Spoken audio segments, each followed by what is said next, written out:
আসসালামু আলাইকুম। নতুন একটি ভিডিও দেখার জন্য সবাইকে স্বাগত জানাচ্ছি।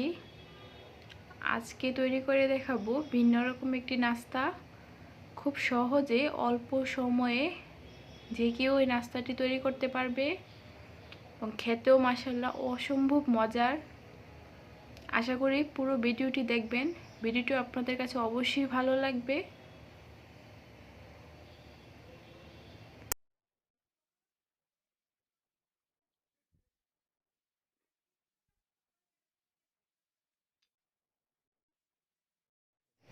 প্রথমে একটা মিক্সিং বোল নিয়ে নিয়েছি।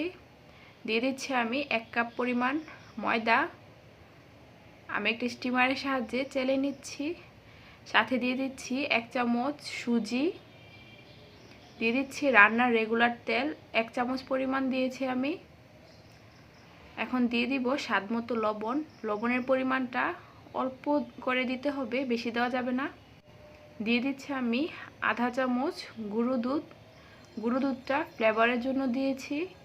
এখন দিয়ে দিচ্ছি একটি ডিম। আমি মাঝারি সাইজের একটি ডিম নিয়েছি। এখন আমি সবগুলো উপকরণের সাথে ডিম ভালো করে মিশিয়ে একটা ডো তৈরি করে নিব।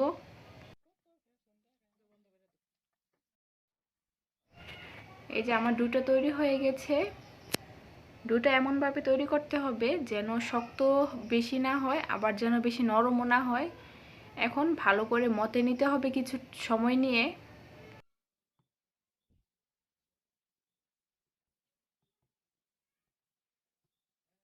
কিছুক্ষণ মতে নেওয়ার পর আমি এখন রুটি বেলে নিব। দেখুন আমি রুটি বেলে নিয়েছি। একটু ভালো করে খেয়াল করুন, এটা বেশি পাতলাও করা যাবে না, আবার বেশি ভারীও রাখা যাবে না।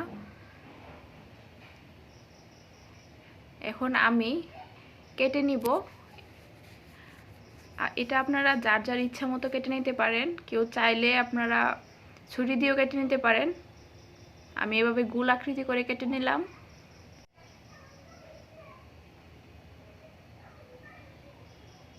এখন আমি সামান্য একটু ডিজাইন করে নিব।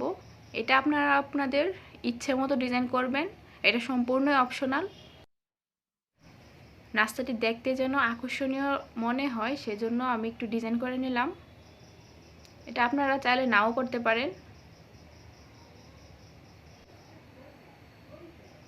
এখন আমি একটা কাঁটা চামচের সাহায্যে ডিজাইন করে নেব।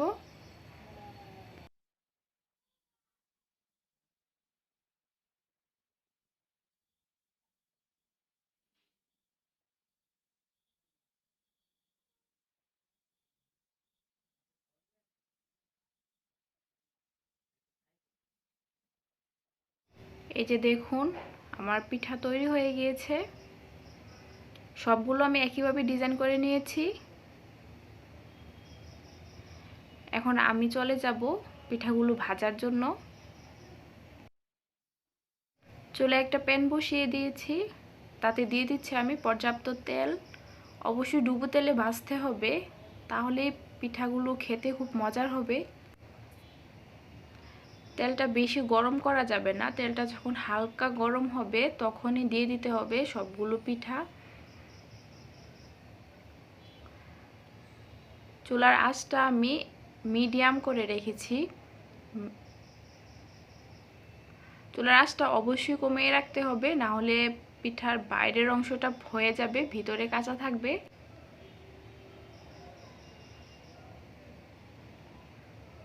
এক পাশ কিছুটা হয়ে গেলে এখন উল্টিয়ে দিচ্ছি। দুই পাশ যেন সমানভাবে ভাজা হয়। পিঠাগুলো একটু সময় নিয়ে ভাজতে হবে, তাহলে খেতে খুব মজার হবে।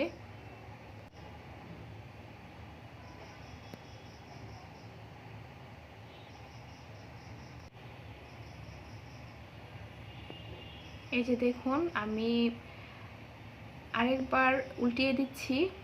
বারবারই উল্টিয়ে পাল্টিয়ে ভেজে নিতে হবে ভালো করে। খেয়াল রাখতে হবে যেন আগুনটা মিডিয়াম পর্যায়ে থাকে।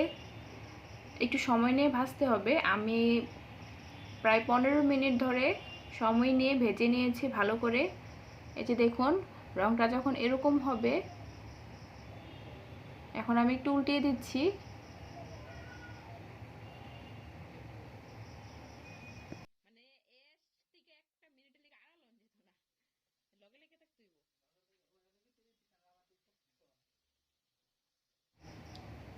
এই যে দেখুন পিঠাগুলো হয়ে গেছে, এখন আমি তুলে নিচ্ছি।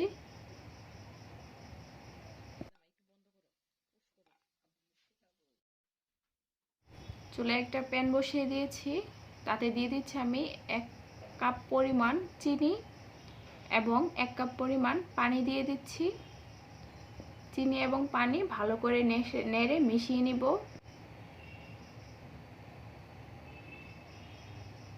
পানিটা যখন ফুটে আসবে এবং চিনির শিরাটা যখন একটু ঘন হয়ে আসবে, এই পর্যায়ে আমি পিঠাগুলো দিয়ে দিচ্ছি।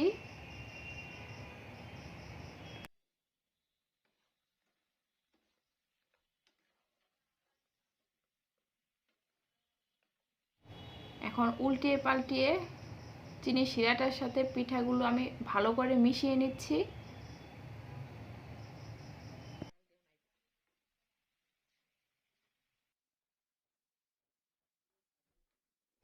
পানিটা যখন একবারে শুকিয়ে যাবে, এই পর্যায়ে আমার পিঠাগুলো হয়ে গেছে, এখন আমি তুলে দিব।